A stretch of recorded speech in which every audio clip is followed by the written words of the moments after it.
أشهد أن لا إله إلا الله وأشهد أن محمدا عبده ورسوله لا نبي بعده.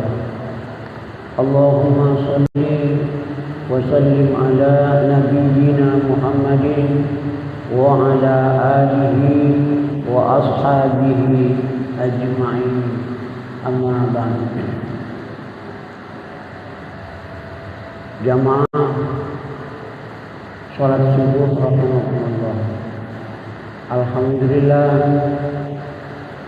wajib kita selalu bersyukur kepada Allah Subhanahu wa taala atas segala nikmat dan karunia-Nya,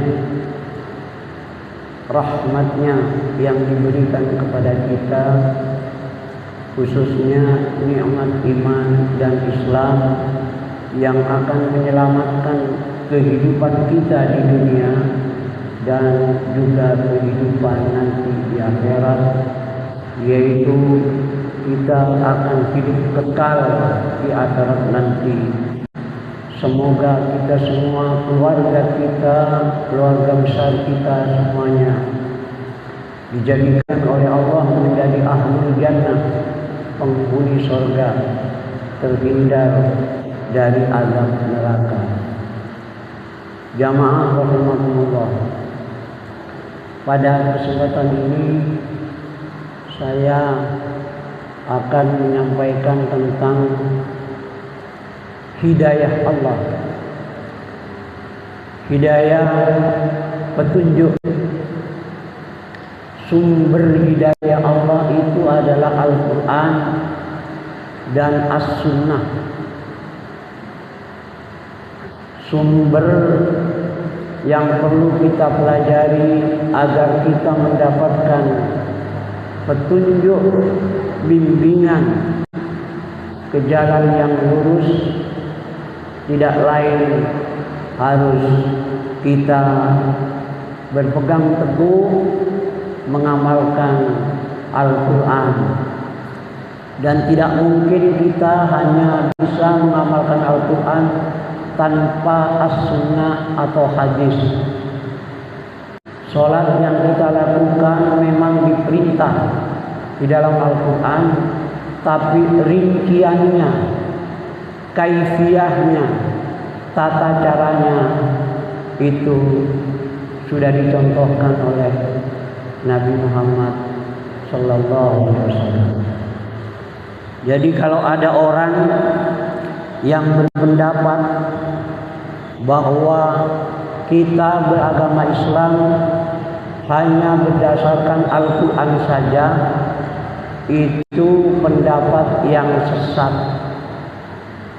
Di Indonesia ada pendapat itu, kelompok itu yang dinamakan kelompok Inkarus Sunnah. Majelis Ulama Indonesia Pusat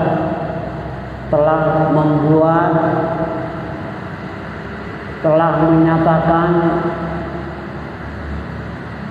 kelompok-kelompok paham-paham aliran-aliran yang sesat. Salah satunya adalah Inkarus Sunnah, yaitu tidak percaya kepada sunnah Nabi, percayanya hanya kepada Al-Quran. Ada yang menamakan dirinya, ada seorang tokoh itu sering memberikan pencerahan di media sosial. Tokoh itu fasih berbahasa Arab, artinya dalil-dalil itu hafal, Al-Quran, As-Sunnah. Saya kira di antara kita ada yang sudah kenal. Beliau itu selain menguasai atau paham agama, juga paham ilmu dan teknologi. beliau berpendapat bahwa peristiwa Isra Mi'raj itu tidak ada. Padahal Isra Mi'raj itu berdasarkan hadis muttafaqun alaih Bukhari dan Muslim. Tapi beliau tidak percaya. Yang mencengangkan lagi pendapat dia, yaitu bahwa hari kiamat itu tidak ada. Hari kiamat itu ada pada dirinya. Tidak akan ada hari kiamat hancurnya dunia ini. Ini pendapat yang sesat menyesatkan. Mengapa? Karena sesuai dengan ketentuan ciri dari aliran atau faham yang sesat, 10 cirinya salah satunya adalah tidak mempercayai salah satu saja rukun iman tentang hari kiamat. Jadi kita perlu berhati-hati terhadap tokoh yang mungkin bisa profesor, bisa kiai haji, bisa ustadz, bisa hafal Quran, bisa hafal hadis, tapi hidayah Allah belum tentu masuk ke dalam hatinya. Karena itu hidayah Allah itu mudah dan sulit.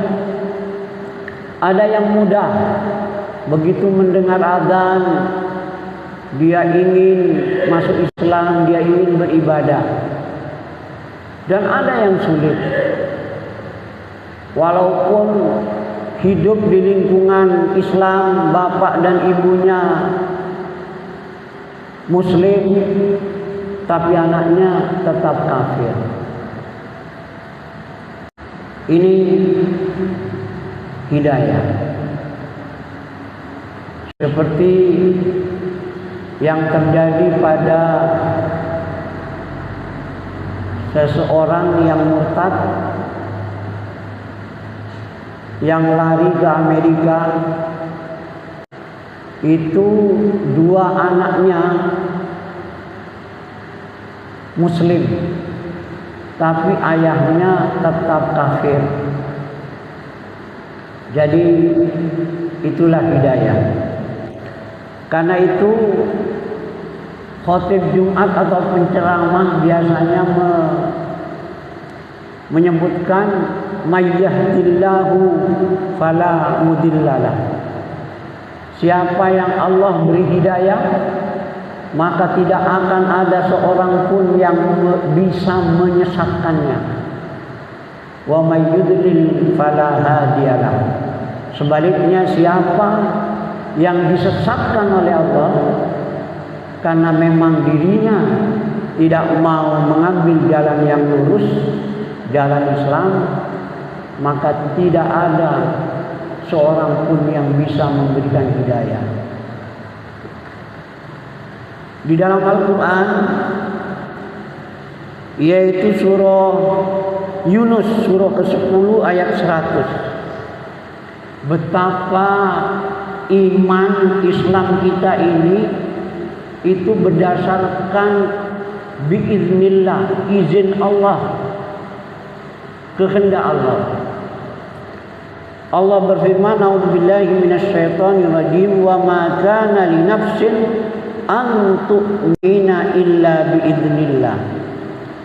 Tidak seorang pun yang beriman, berislam atau beragama Islam, mendapatkan hidayah Islam illa biiznillah, kecuali izin Allah.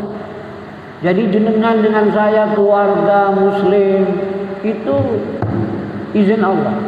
Kita tinggal di Probolinggo,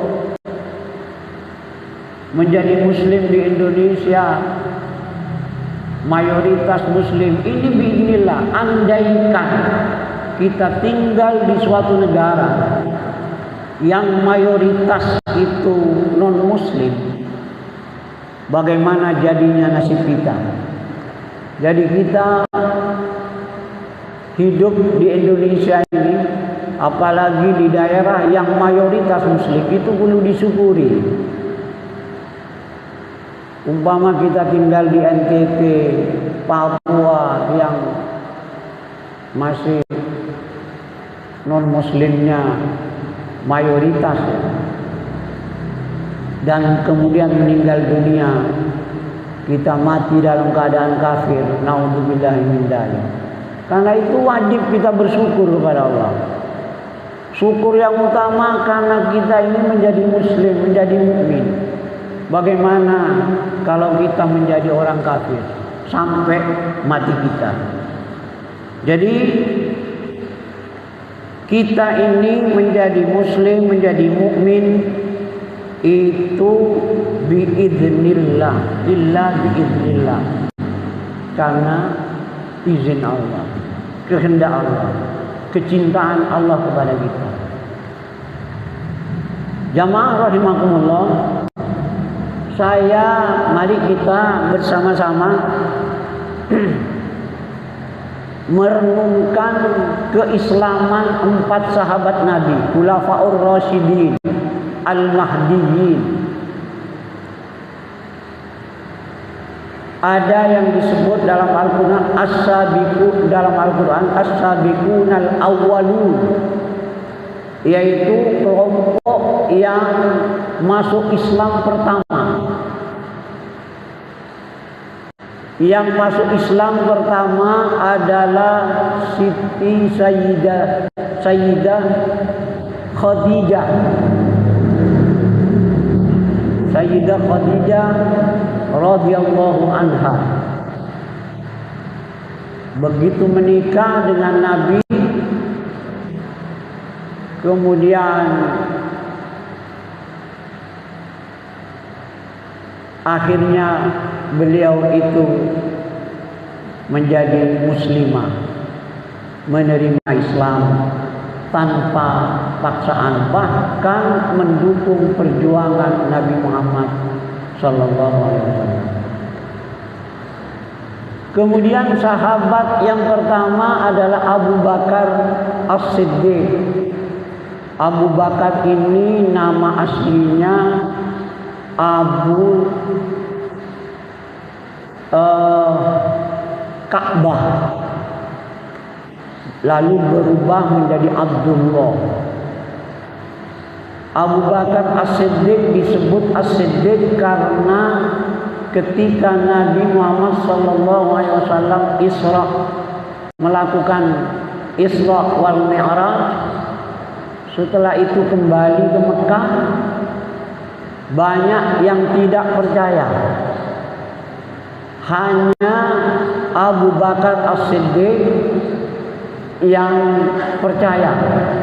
Begitu dikabarkan bahwa Nabi Muhammad SAW melakukan Isra wal Mi'raj, maka Abu Bakar langsung percaya, sehingga mendapatkan gelar As-Siddiq, Abu Bakar As-Siddiq.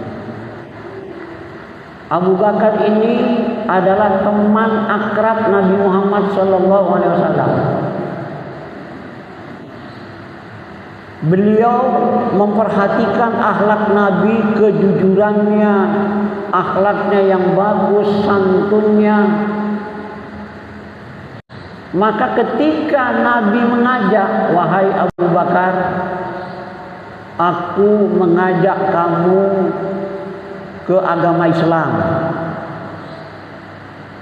ikut saya memperjuangkan Islam. Apa jawaban Abu Bakar?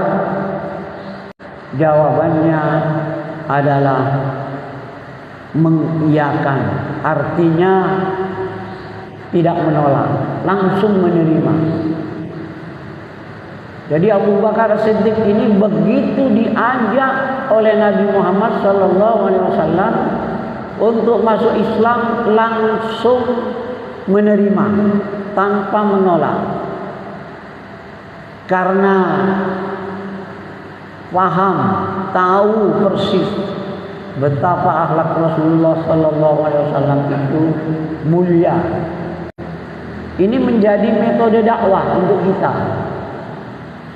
Nabi Muhammad itu tidak segan-segan ngajak. Tidak apa-apa ngajak. Ada orang tidak sholat, ayo diajak sholat. Tidak senang pengajian, ayo diajak. Itu bisa jalan hidayah untuk mendapatkan hidayah Allah. Jadi metode Nabi salah satunya adalah mengajak teman akrabnya. Sebab kalau teman akrab kalau diajak ini insya Allah mau. Dan ini fakta. Ada orang yang aktif ke masjid ya, kemudian punya teman yang tidak aktif ke masjid, artinya tidak aktif beribadah. Kemudian diajak, mungkin pertama kali malu. Oh, saya kalau tidak mau teman, apalagi sudah ditraktir lalu tidak mau ikut, saya malu. Pertama malu, lama-kelamaan akan mendapatkan hidayah, dan itu banyak buktinya. Yang kedua, tadi Islamnya Abu Bakar As-Siddiq radhiyallahu anhu. Yang kedua, Islamnya Umar ibnul Khattab atau bin Khattab. Umar bin Khattab ini Islamnya pertama, Nabi berdoa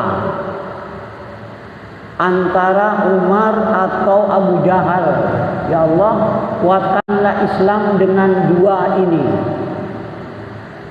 Kalau tidak bisa dua-duanya, salah satunya. Ternyata doanya Nabi diterima. Yang diterima bukan Abu Jahalnya, tapi Umar bin Khattabnya. Itu doa hidayah. Jadi metode dakwah tidak hanya memaksa, tapi dengan doa. Jadi kalau kita punya teman yang sulit atau tidak mau beribadah, tidak aktif dalam Islam, bisa lewat doa. Didoakan, ya Allah, teman saya ini belum mendapatkan hidayah, sering minum minuman keras, berjudi. Ini didoakan, bukan justru dicela. Kalau dicela kita tidak dapat pahala, tapi kalau kita doakan kita dapat pahala. Jadi siapapun teman-teman kita yang belum mendapatkan hidayah Allah, perlu kita doakan, tidak dihina dan dicerca. Ini metode dari Nabi Muhammad SAW mendoakan. Setelah didoakan, apa yang terjadi? Umar ibnul Khattab ini kan orangnya keras, membawa pedang yang pedang itu lepas dari bungkusnya, ingin membunuh Nabi, lalu pergi dengan gagah untuk pergi mencari Nabi dan mau membunuhnya. Apa yang terjadi? Ada sahabat Nuaim itu ketemu Umar yang sedang memegang pedang terhunus, pedang yang terbuka. Lalu bertanya, wahai Umar, Anda mau kemana? Saya ingin membunuh Nabi Muhammad. Saya ingin membunuh Nabi. Bukan Nabi yang tidak percaya kepada Nabi. Saya ingin membunuh Muhammad. Lalu disampaikan oleh Nuaim itu, mengapa kamu mau membunuh Muhammad? Padahal adikmu yang namanya Fatimah beserta suaminya itu sudah masuk Islam. Maka terkejutlah Umar bin Khattab itu karena adiknya sudah masuk Islam beserta adik iparnya. Maka akhirnya Umar Ibn Khattab itu tidak jadi mencari Nabi, justru pulang ke rumahnya mencari adiknya. Setelah ketemu di dalam rumahnya, ternyata adiknya itu sedang membaca Al-Quran, surah Toha. Ada yang Al-Ahqaf, ada riwayat lain, surah Toha. Maka ketika mendengar Al-Quran dibacakan, langsung diambil. Setelah itu Umar bin Khattab merasa gemetar mendengar ayat Al-Quran dan membacanya. Akhirnya Umar bin Khattab itu tidak jadi, tapi sudah memukul adiknya, hanya tidak sampai membunuhnya. Akhirnya mencari Nabi. Mencari Nabi bukan untuk membunuhnya, tapi mencari Nabi untuk masuk Islam. Itu lewat doanya Nabi, lewat hidayah Allah, biiznillah, dengan izin Allah. Akhirnya Umar Ibn Khattab masuk Islam. Bagaimana dengan Utsman bin Affan? Khalifah yang ketiga, Utsman bin Affan ini masuk Islam karena diajak oleh Abu Bakar. Utsman bin Affan ini teman karibnya atau akrabnya dari Abu Bakar As-Siddiq. Begitu Abu Bakar As-Siddiq masuk Islam, maka mencari teman-temannya, diajak. Sebagiannya mau masuk Islam, sebagiannya tidak. Nah, Utsman bin Affan ini juga akhirnya masuk Islam. Beliau itu kaya raya dan termasuk sukunya suku yang terhormat. Tapi apa yang terjadi? Punya paman, pamannya keras, orang musyrik.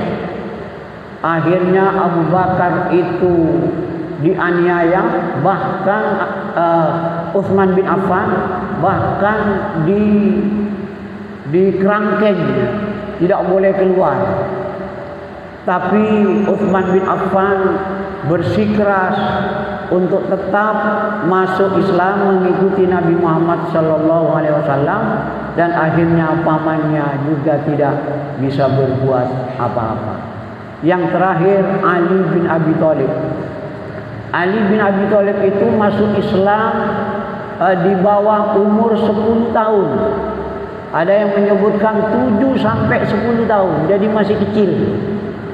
Beliau itu adalah sepupu Nabi Muhammad SAW. Dan begitu diajak Ali bin Abi Thalib masuk Islam, maka masuk Islam. Tapi penyebab